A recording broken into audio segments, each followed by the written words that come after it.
dikalikan dengan rate pertumbuhan tertentu, gitu ya. Nah, rate pertumbuhan tertentu seperti apa?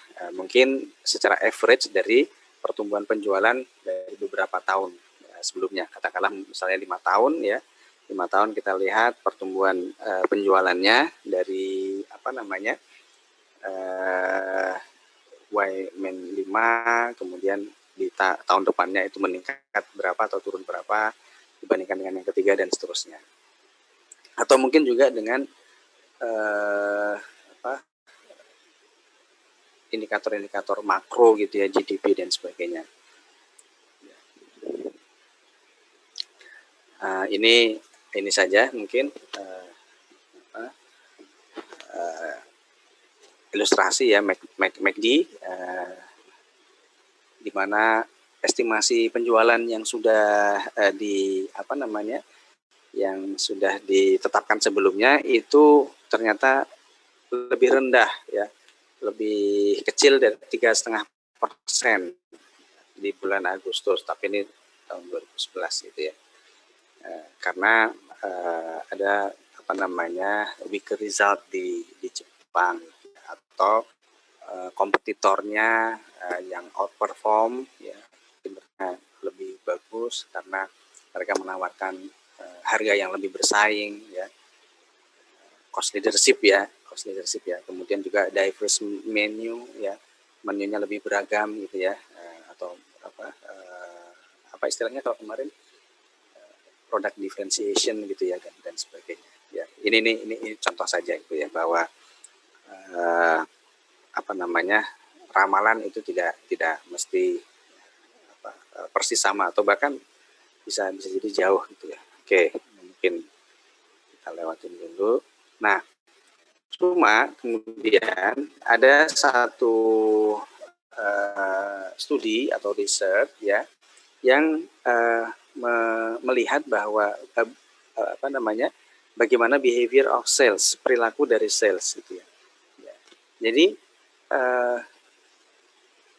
dari riset ini ya, pertumbuhan penjualan itu semakin tahun itu akan mendekati nilai min-nya, nilai tengahnya, nilai rata-ratanya ya. Dari keseluruhan pelaku pasar ya, dari keseluruhan pemain di pasar itu. Jadi ini kita lihat top 5 misalnya, yang di tahun pertama itu sales growth-nya sangat tinggi, tapi kemudian dia bergerak turun gitu kan, bergerak turun. Sebaliknya yang paling bawah ini, yang bottom 5 ya, itu sebelumnya dia negatif, tapi kemudian bergerak naik gitu ya. Dan kemudian yang lain-lainnya, ini kita lihat bahwa semakin tahun ya, pemain di industri ini ya itu memiliki kecenderungan akan sama dengan average industry. Artinya apa dari riset ini? Artinya adalah ketika kita melakukan sales forecast ya, itu reasonable untuk menetapkan angka proyeksinya itu berdasarkan dari rata-rata industri. Ya, itu contoh. Ya. Ya, tend to mean revert ya within 3 to 10 years. Oke. Nah, ini kita lihat, ini kita sudah masuk ke worksheet-nya. Ya, worksheet-nya actualnya 2004, kita akan melakukan forecast untuk bulan 2009 ya. Maka kita lihat angka yang paling bawah ini, sales 50.000 itu aktual atau angka aktual. Kemudian di sini itu estimasi dari pertumbuhan penjualannya itu dibuat 20%, 18%, 15%, 15% ya. Sehingga kemudian kita mendapati angka salesnya seperti ini. Ya. 50.000 di tahun 2005 meningkat, diproyeksikan meningkat 20%, atau 10.000 ya, sehingga sales forecast untuk 2005 60.000 ya, demikian seterusnya ya. Ini mudah saja ya, saya pikir ya. Silakan kalau misalnya ada yang bertanya, langsung saja diinterupsi. Oke, jadi permasalahan di forecast sales itu lebih kepada bagaimana kita menentukan sales growth-nya. Apa namanya, bukan sekedar menentukan ya, tetapi kita harus punya judgment, kita harus punya penjelasan kenapa kok 20%, kenapa kok 15%, kenapa kok 10%. Oh ini karena kita tadi misalnya mengambil rata-rata dari pertumbuhan penjualan 5 tahun terakhir misalnya, atau berdasarkan pada industri misalnya. Contoh sekarang misalnya di masa pandemi COVID ya, tentu ketika kita akan membuat forecast penjualan ya untuk perusahaan di tahun 2021 ya, tentu kita juga akan melihat industrinya misalnya. Kalau kemarin ada nggak yang baca mengikuti berita gitu ya, ada saham-saham yang nilainya naik di bursa saham, di bursa efek Indonesia. Ini konteks Indonesia nih. Apa itu?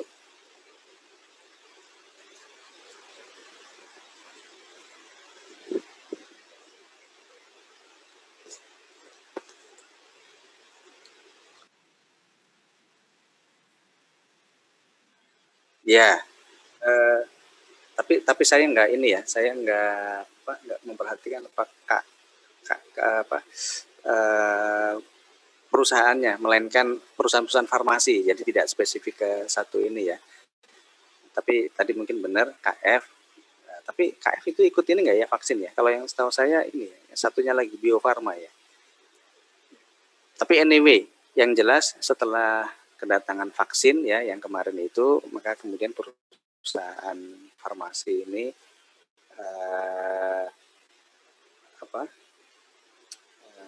istilahnya apa itu, meningkat ininya, harganya di bursa saham ya. Karena ini salah satunya tentu dari para investor itu melihat kecenderungannya nanti 2021 perusahaan farmasi ini akan mendapatkan proyeksi penjualan yang lebih tinggi gitu growth-nya. Nah ini juga salah satu yang bisa kita jadikan judgement ya ketika membuat forecast. Oh ini yang sedang kita forecast, yang sedang kita analisis ini adalah perusahaan farmasi, sementara kondisinya seperti ini, pandemi COVID, kemudian dan sebagainya. Maka kita mungkin bisa menetapkan angka yang cukup challenging gitu ya. Challenging maksudnya tinggi gitu untuk 2021 gitu ya. Karena apa ya? Karena tadi ada perkembangan seperti itu. Oke. Nah, yang kedua kemudian kita forecast ETO dan mengkalkulate NOE ya.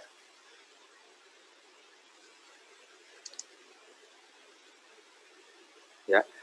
Ini asset turnover di sini kita juga menetapkan atau memproyeksikan satu besaran tertentu ya. Penjelasannya di sini tend to be stable, cenderung untuk stabil ya, sebagai fungsi dari teknologi in the industry gitu ya. Jadi ini kita lihat grafiknya. Kalau grafik yang pertama tadi mengenai sales growth itu kan itu ya, tadi ada yang di awal tahun sangat tinggi, kemudian turun mendekati min, atau sebaliknya ada yang sangat rendah kemudian naik mendekati min gitu ya. Kalau di sini kita lihat kecenderungannya ya, tidak semuanya sih, kecenderungannya itu garis lurus gitu ya, atau kalaupun berubah ya sedikit begitu ya. Yang paling tajam berubahnya itu yang garis yang paling atas, yang kebetulan itu yang top 5 ya gitu. Sementara yang di bawahnya, yang garis putus-putus, yang garis warna hijau itu cenderung stabil, lurus gitu ya. Artinya di sini kita bisa ketika kita diminta untuk menetapkan angka tertentu untuk asset turnover, kita bisa menggunakan angka asset turnover tahun-tahun sebelumnya. Oh ternyata tahun sebelumnya let's say berapa misalnya 20%. Nah, kita pakai saja 20%. Oke ya. Nah, ini contoh apa namanya di worksheet-nya. Di worksheet-nya kita lanjutannya lihat. Di sini diestimasikan 4,2 karena menggunakan aset turnover tahun aktual 2004. Maka kemudian 2005 dan seterusnya dipatok 4,2. Nah, dengan angka ini kemudian kita bisa menghitung NOE, Net Operating Asset, ya, dengan rumus apa namanya sales dibagi dengan ETO. Nanti PPT-nya saya bagi ya. Jadi don't worry, mungkin apa ya silakan mencatat, ya, silakan mencatat. Tapi nggak usah terlalu ini khawatir nanti ada yang miss ketinggalan. Ya. By the way dulu saya pernah ini apa namanya waktu saya D4 ya D4 STAN itu saya sekelas dengan teman saya pasang suami istri. Dua-duanya teman saya kenal yang apa namanya yang laki maupun yang perempuan, teman saya satu angkatan dulu waktu D3, kemudian waktu D4 kami sama-sama masuk. Waktu masuk D4 ya mereka sudah menikah gitu, dan kebetulan satu kelas. Wah ini kok apa namanya apa nggak bosan gitu ya di rumah ketemu, di kuliah juga satu kelas gitu ya. Dan ternyata dia ini minta karena kebetulan mereka berdua tugasnya di BPPK.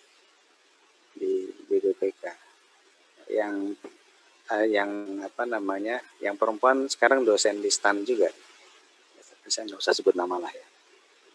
Nah itu ternyata permintaan gitu ya. Kenapa? Karena apa namanya yang suaminya ya, itu cenderung males mencatat, jadi dia mendengarkan gitu ya. Mungkin rata-rata mahasiswa yang cowok sama kali ya, malas membuat catatan gitu ya. Atau kalau sekarang sih apa bikin recording, rekaman ya. Jadi pokoknya mendengarkan gitu ya. Cuma kalau apa namanya mendengarkan gitu kan mungkin lebih bisa mengikuti ya, karena dia nggak terdisrupt dengan harus nyatet kan.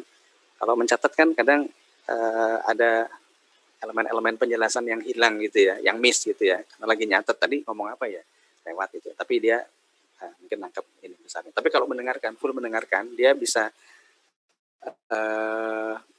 menyerap secara lebih komprehensif. Nah sebaliknya istrinya itu tukang nyatet gitu ya, wah apa sih gitu. Nah itu juga kalau mencatat keuntungannya itu akan lebih tahan lama gitu ya dibandingkan hanya mendengarkan. Kalau mendengarkan saja kan mungkin pada saat mendengarkan bisa mendapatkan gambaran yang utuh, tapi mungkin cepat lupa atau paling enggak ada bagian yang lupa gitu ya. Sedangkan yang kalau mencatat saja ya tadi itu mungkin akan bertahan lama karena bisa dibaca ulang ya. Ini dengan asumsi nggak ada recording ya. Tapi dia jadi kehilangan bagian-bagian tertentu pada saat mencatat. Nah itu si istrinya mencatat dan itu mereka kombinasikan, satu mendengarkan saja, yang satu mencatat dan ya, apa namanya ya itu strategi mereka lah ya. Sehingga tadi apa namanya kalau sekarang mungkin terbantu karena ya bahan dibagi begitu ya. Kalau kuliah zaman dulu mungkin enggak ini apa namanya zaman saya kuliah dulu nggak pakai PPT masalahnya, jadi pakai whiteboard ditulis gitu, begitu dihapus hilang itu. Jadi memang catatan perlu, tapi sekarang kan pakai PPT bisa di copy terus juga di recording dan sebagainya. Anyway, lanjut ya di sini jam berapa ini? Oke. Kita dengan mudah ya setelah forecast ETO 4,2 kita dengan mudah mendapatkan NOE, Net Operating Asset gitu ya. 2005 contohnya ya. Maka untuk mendapatkan atau untuk mencapai sales 60.000 ini ya, maka dibutuhkan Net Operating Asset ya sebesar 14.286.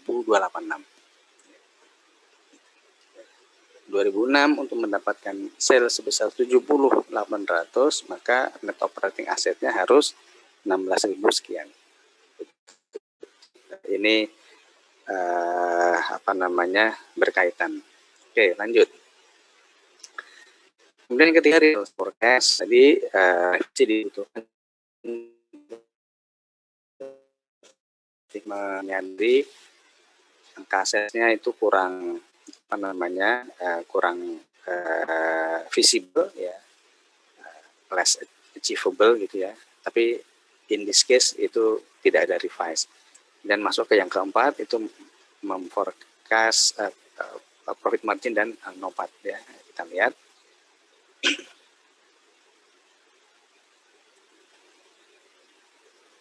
Oke.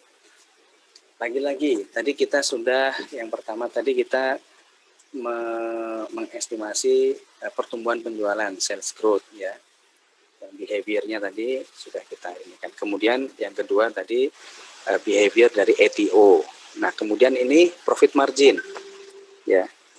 Bagaimana perilaku dari profit margin atau NOPAT margin? Ya, ini studi yang dikutip di sini untuk perusahaan di Amerika periode 1984 2001. Ya. Ini mirip dengan mirip dengan sales tadi ya. Tends to be driven toward normal by competition gitu ya. Cenderung kemudian akan mendekati min juga ya. Di satu sisi terutama yang bawah itu ya, dia meningkat begitu ya, tapi kemudian stabil gitu ya, sesuai dengan min atau rata-rata industri. Sedangkan yang atas itu dia posisinya udah di situ, kemudian cenderung stabil ya. Maka di bagian bawah ini kita lihat industries with low ATO will have high profit margins gitu ya. Industri dengan ATO yang rendah itu akan mendapatkan high profit margin, profit margin yang tinggi. Sekali lagi, behavior ini itu kita pakai untuk menetapkan profit margin yang mau kita pakai gitu ya. Tentu ini ya, ini kan buku terbitan beberapa tahun yang lalu gitu ya, sehingga mungkin hasil risetnya juga kita lihat di sini 2001, yang sebelumnya tadi juga. Artinya mungkin kita bisa kalau ada riset sejenis yang lebih kontemporer, itu mungkin bisa kita lihat seperti apa. Tapi sebagai satu acuan ya dalam menetapkan indikator-indikator tadi, sales growth, kemudian ATO dan profit margin, ini bisa kita pakai. Oke, ini saja ya. Nah, kemudian kita lihat perhitungannya. Ini yang atas, ini yang tadi sudah kita bahas, nomor 1, step 1 ya. Yang step 2, ATO, revise sales forecast, ini tidak ada. Kemudian yang keempat, di sini ditetapkan profit marginnya 6,5 menggunakan angka aktual pada 2004. Dan ini dipakai. Jadi profit margin untuk 2005, 6 dan seterusnya itu 6,5.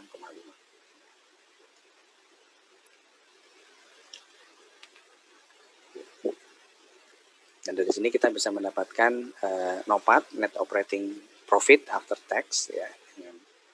39 ini adalah 60.000 dikali dengan 6,5. Sales 60.000 dikali dengan profit margin 6,5% dan seterusnya. Oke, kita dapatkan angkanya. Oke.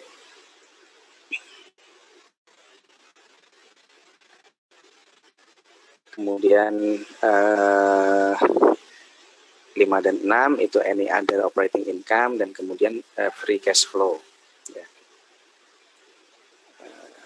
Kita lihat saja langsung ke aplikasinya. yang kelima, any other operating income atau unusual items, ini buat 0. Nah, kemudian yang keenam, menghitung free cash flow. Maka yang pertama kita harus mengetahui dulu change in NOA, perubahan pada net operating asset. Ya.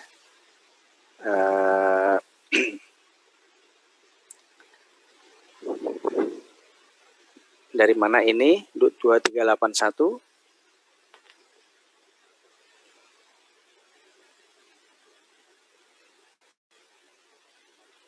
Ada yang bisa menjawab? Kemudian 2006 2571.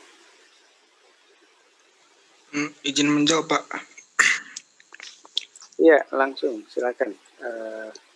Itu tadi yang saya tahu dia dari tahun N+1 dikurang tahun N gitu.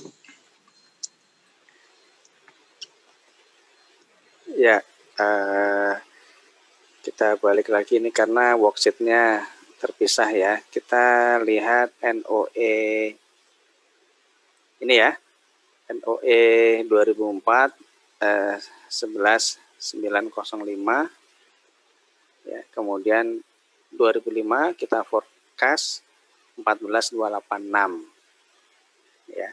Maka ini perubahan net operating asetnya itu yang kemudian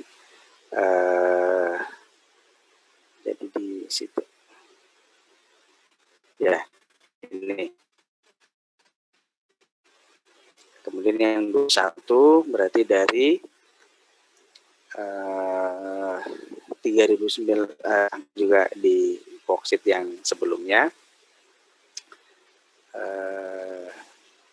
dari net operating asset untuk yang forecast 2006 dikurangi dengan yang 2005, 2571 dan seterusnya. Oke ya, jelas ya. Dan kemudian dari sini kita bisa menghitung free cash flow secara sederhana, NOPAT dikurangi dengan change in NOA. NOPAT-nya tadi berapa? 3900 ya. Kemudian perubahan pada net operating asset-nya 2381, maka free cash flow-nya adalah 1519 ya, dan seterusnya. Kita bisa menghitung free cash flow untuk tahun-tahun selanjutnya. Oke. Sampai sini ada pertanyaan?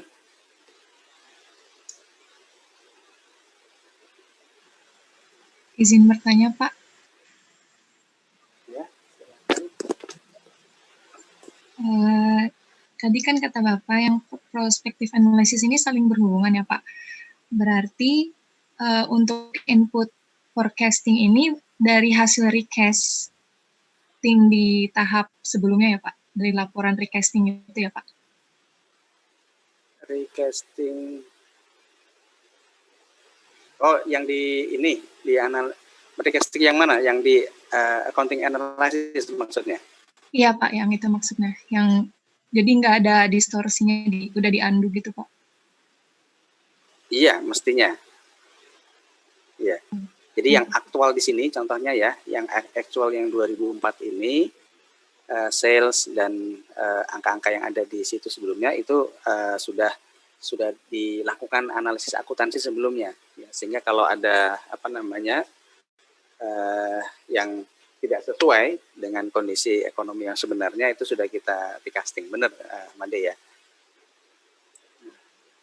yang 2004 ya. Nah kemudian kalau sebelumnya kita hanya bicara yang historical ya, 2004 itu, ini kita sekarang forward looking, kita melihat ke depan forecast. Tapi tentu based on angka-angka yang aktual yang sudah terjadi dan yang sudah kita pastikan keakuratannya ya, keakuratannya. Oke. Terima kasih, Pak. Yuk, ada yang lain? Izin bertanya, Pak. Oke, satu lagi ya, silakan.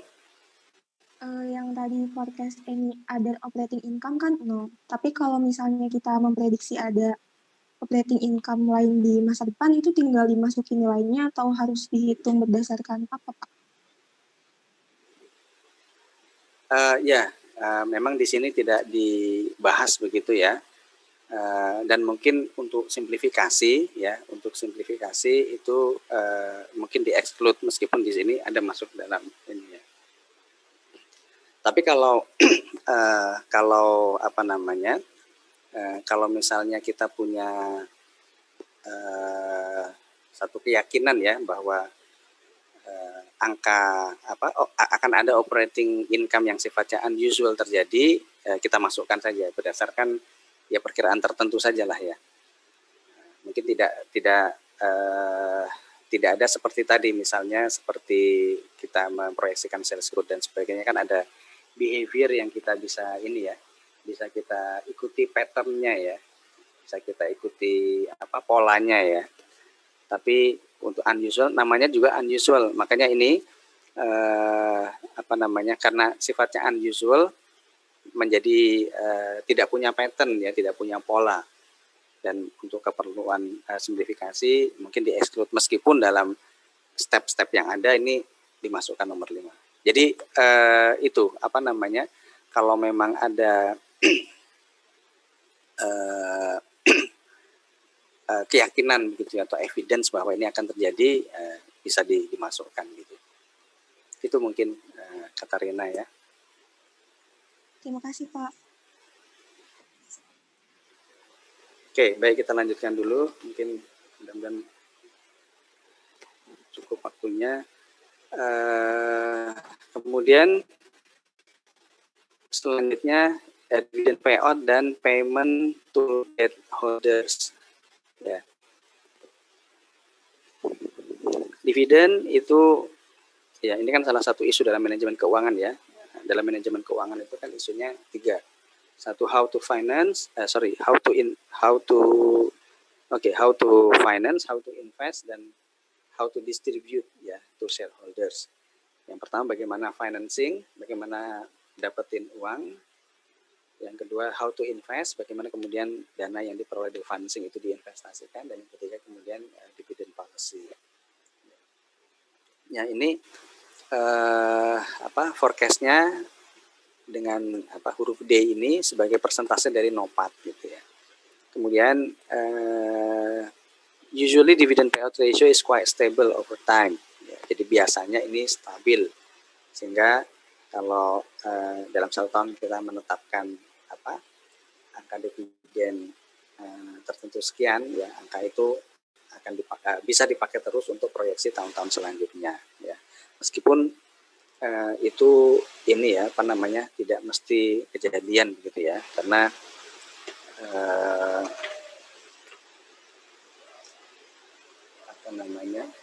mungkin kita ya baca-baca juga gitu ya, berita-berita korporasi kadang ada yang memutuskan tidak membagikan dividen karena akan berekspansi misalnya.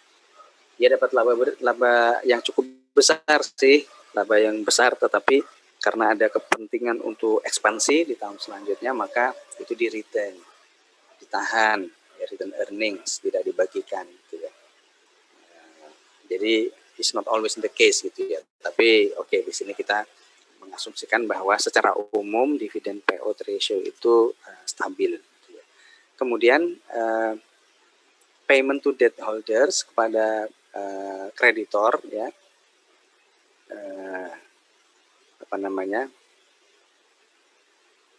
Mungkin kita lihat ininya saja, worksheet-nya ya, free cash flow dikurangi dengan dividen. Jadi kita lanjutkan, tadi kita sudah sampai step 6 ya, kita sudah mendapatkan FCF ya, free cash flow ya, yang ini. Kemudian forecast net dividend payout diasumsikan 35% ya.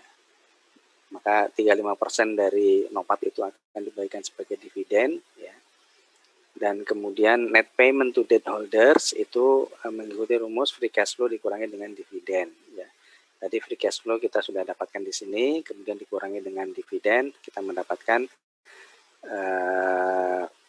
pembayaran bersih ke debt 154, 420 dan sebagainya. Oke.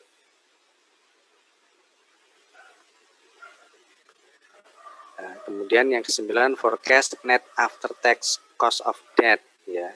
biaya bunga. Uh, dan di sini ini adalah after tax ya, jadi sudah apa namanya, sudah bersih dari pajak ya. Kita langsung lihat di worksheet-nya. Kalau di sini ada leverage ya, check leverage, nanti di bagian bawah itu ada check leverage.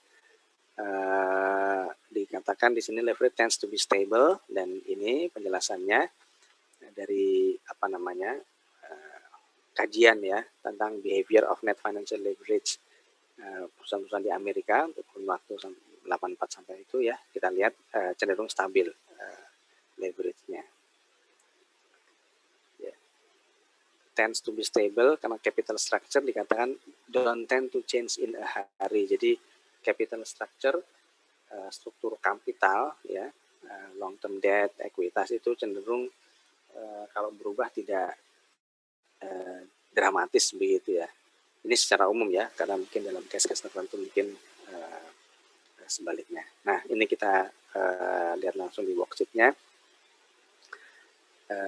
Tadi sudah sampai nomor 8 ya, debt payment, free cash flow juga dividen. Kemudian nomor 9 ini cost of debt after tax, ini juga estimasi lagi, let's say di 2004 angkanya 6,5, karena tadi ya behaviornya itu stabil ya, maka di sini kita menggunakan apa namanya, angka yang sama. Opening debt balance 5425 kemudian untuk 2004 ya. Kemudian calculate cost of debt net financing after tax ya, 353 ya. 353 dari mana? Ada yang bisa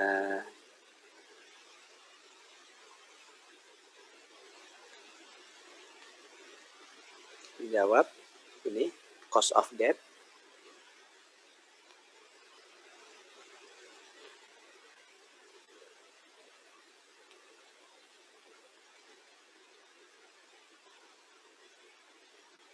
Bisa menjawab, Pak. Ya. 353 itu didapat dari opening debt balance 2004 dibagi sama persentase forecast cost of debt after tax. Ya, benar ya, Salsabila ya. Jadi kita punya opening debt balance, kemudian tadi cost of debt-nya diestimasikan 6,5, sehingga secara persentase ya, saya cost of debt secara dolar, ini kita di sini kliknya dolar ya, 353 ya, dari 5425 dikalikan. Kemudian 5623 dari mana? Calculate closing debt. Ini closing debt-nya ya. Opening ditambah interest dikurangi repayment. 5623. Silakan, ada yang sudah ketemu?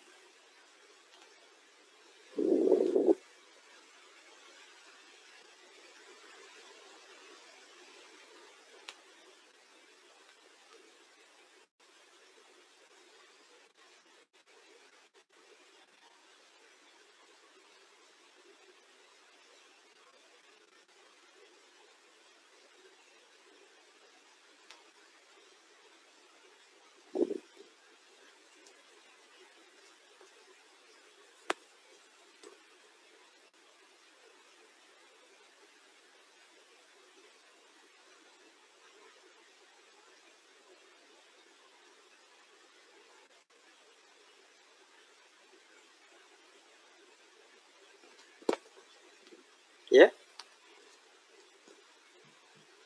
Ini mungkin ya Pak, dari opening debt-nya kan 5425, terus ditambah interest-nya itu yang 353, terus dikurangin 154 yang debt payment. Betul, ya. Ya, jadi rumusnya kita ikuti saja rumusnya itu ya. Saldo akhirnya itu kan dari saldo awal ditambah dengan bunga dikurangi dengan yang dibayar, repayment. saldo awalnya 5425, kemudian interestnya dengan tingkat 6,5% tadi 353, kemudian repayment-nya itu menggunakan yang angka 8, yang debt payment, yang dari free cash flow dikurangi dividen, yang ketemu 5623.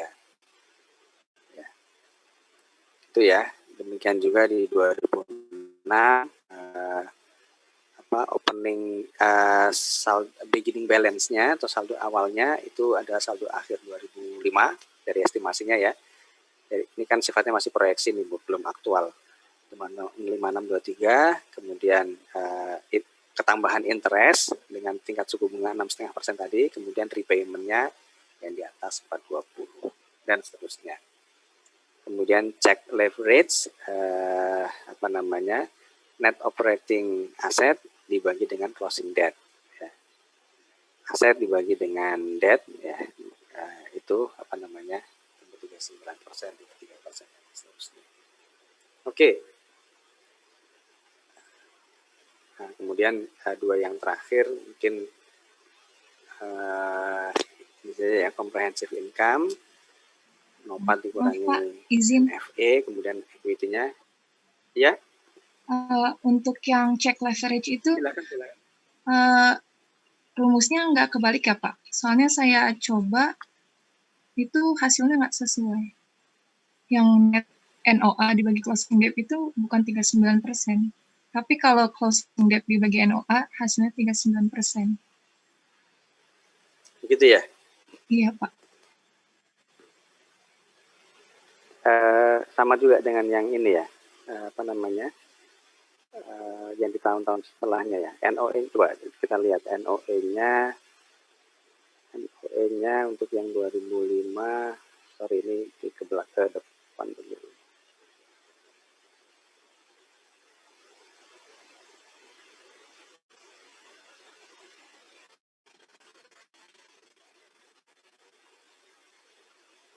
$14,286 ya, untuk 2005 forecastnya 14,286.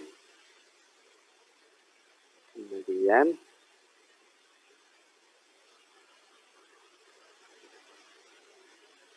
sorry.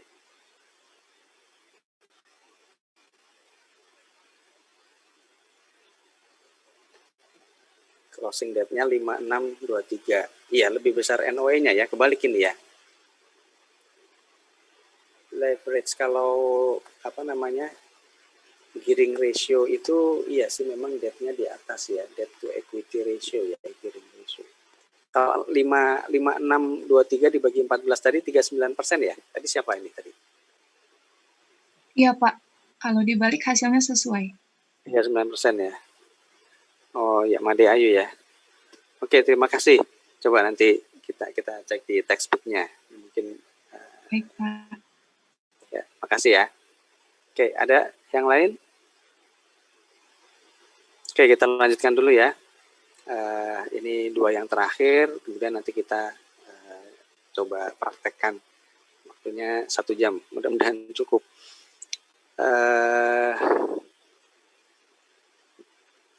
Nah, ini tadi kita sudah dapatkan dividen, cost of debt, ya, dan sebagainya. Kemudian yang nomor 10, calculate comprehensive income, itu dari NOPAT dikurangi dengan cost of debt. Ya, mudah saja NOPAT-nya 3.900, cost of debt-nya 353 tadi ya, dari persentase 6,5% tadi, maka selisihnya merupakan comprehensive income 3547.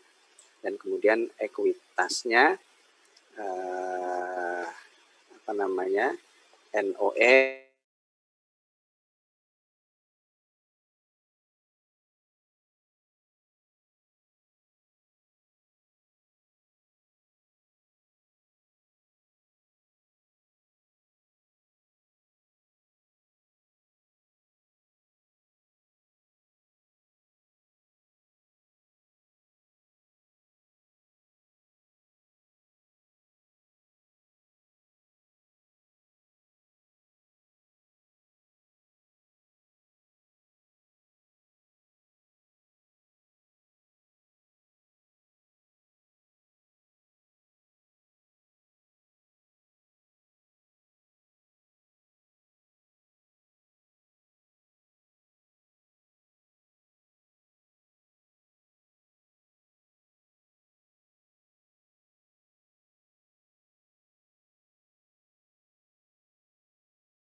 Halo, halo.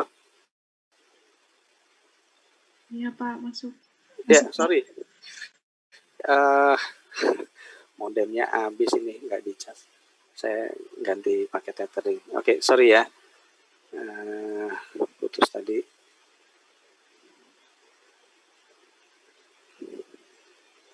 Oke. Ya, jadi ekuitasnya bisa dengan dua cara ini. Oke. Nah, ini penjelasan-penjelasan tambahan mungkin.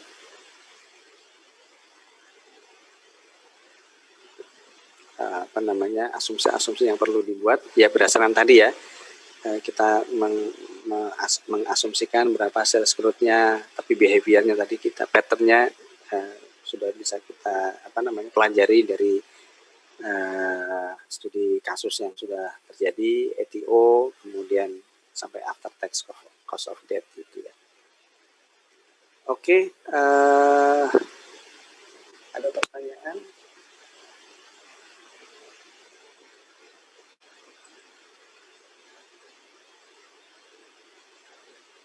Pak, izin bertanya Pak. Ya, silakan. Terkait dengan forecast sales tadi, yang sales growth rate itu kan bisa menggunakan average sales growth over last year sama bisa menggunakan GDP ya Pak. Kalau misalnya dalam suatu kondisi itu diketahui keduanya Pak, mana yang lebih tepat buat menghitung forecast sales?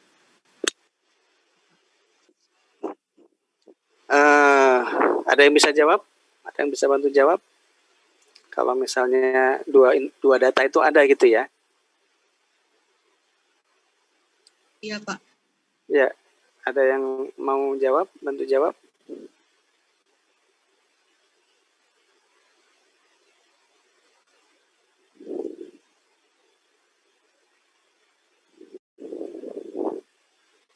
Oke, saya coba jawab ya.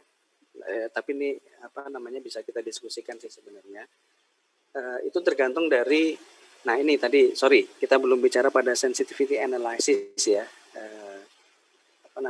Sensitivity analysis itu kan analisis sensitivitas.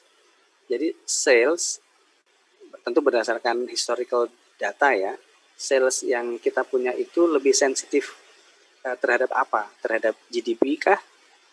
Dalam hal ini makro ya, atau terhadap atau punya keterkaitan relationship ya, korelasi dengan penjualan sebelumnya. Kalau misalnya dari riset kita ya, dari analisis kita dari sales sebelumnya itu ternyata kok ini punya keterkaitan nih dengan performa tahun sebelumnya, maka kemudian mungkin kita bisa menyimpulkan ini punya kedekatan ya, punya sensitivitas terhadap performa tahun tahun sebelumnya. Atau kalau misalnya kita melihat pergerakannya atau dinamikanya dari tahun ke tahun agak random nih, kemudian kita mencoba mengaitkan itu dengan kondisi ekonomi makro, dengan GDP, oh ternyata pas di GDP-nya sekian, salesnya sekian, ketika GDP-nya turun, dia turun dan seterusnya. Berarti ini punya sensitivity yang lebih kuat ya dengan indikator-indikator makroekonomi tadi. Nah dari situ kita bisa menyimpulkan sales growth ini lebih sensitif terhadap GDP misalnya. Oleh karena itu ketika dua data itu tersedia, kita cenderung menggunakan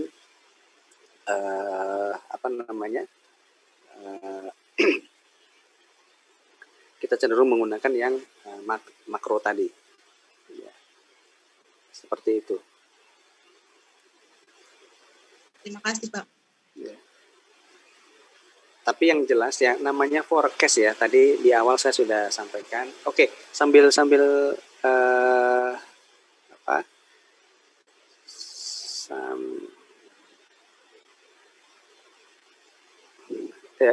kita diskusi ini, tolong cek Google Classroom.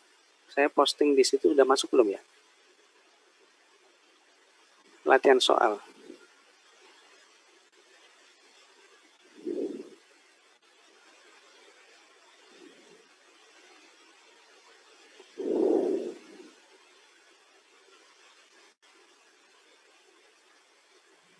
Di saya belum, Pak.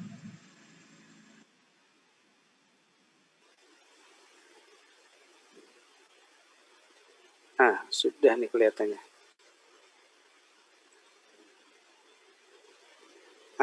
Coba cek lagi. Sekarang sudah, Pak.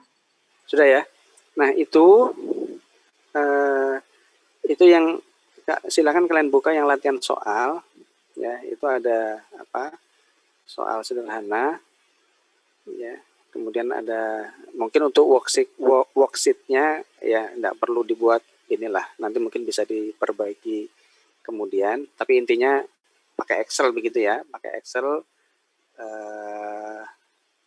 simpel saja, kemudian silahkan dikerjakan begitu ya, sambil bisa dibuka dan kemudian dikerjakan. Tapi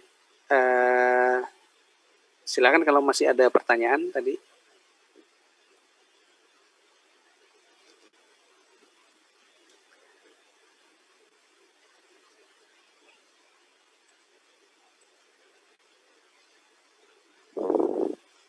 Oke, sambil kalian ini saya tambahkan 2 penjelasan singkat tadi tentang sensitivity analysis sama scenario analysis ya. Kalau sensitivity analysis itu ya tadi suatu item itu sensitivitasnya terhadap faktor atau variabel yang lain seperti apa. Ya, tadi dari pertanyaan terakhir tadi misalnya terkait dengan sales gitu ya. Sales itu lebih sensitif terhadap apa sih gitu ya. Nah, kemudian secara hitung-hitungan internal, hitung-hitungan yang ada dalam worksheet juga seperti itu. Biasanya item-item yang ada di situ itu sensitif terhadap sales gitu ya. Makanya dalam perhitungan-perhitungan tadi kita mengasosiasikannya atau melekatkannya perhitungan-perhitungan tadi kepada sales. Contohnya dividend payout ratio itu dilekatkan sebagai persentase dari bukan sales ya, NOPAT ya, net operating profit after tax gitu ya. Sehingga dividend payout ratio dari persentase tertentu dari NOPAT. Gitu ya. Artinya apa? Ketika NOPAT-nya turun, maka dividend payout-nya juga akan turun. Gitu ya. Jadi karena kita melihat bahwa item-item seperti dividend payout itu sensitif terhadap NOPAT. Itu sensitivity analysis. Kemudian juga ada scenario analysis. Ini what if gitu ya. Apa yang terjadi jika gitu ya. Kalau ini diperlukan dalam penyusunan asumsi. Kurang lebih seperti itu ya penjelasan untuk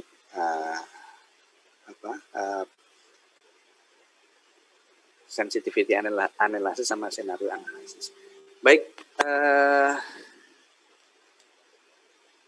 silahkan dibuat worksheet sederhana saja dengan Excel ya, dikerjakan itu nanti dicoba dulu 30 menit ya, sampai pukul 9 lebih lah, nanti kita lihat, setelah itu nanti kita coba bahas sama-sama.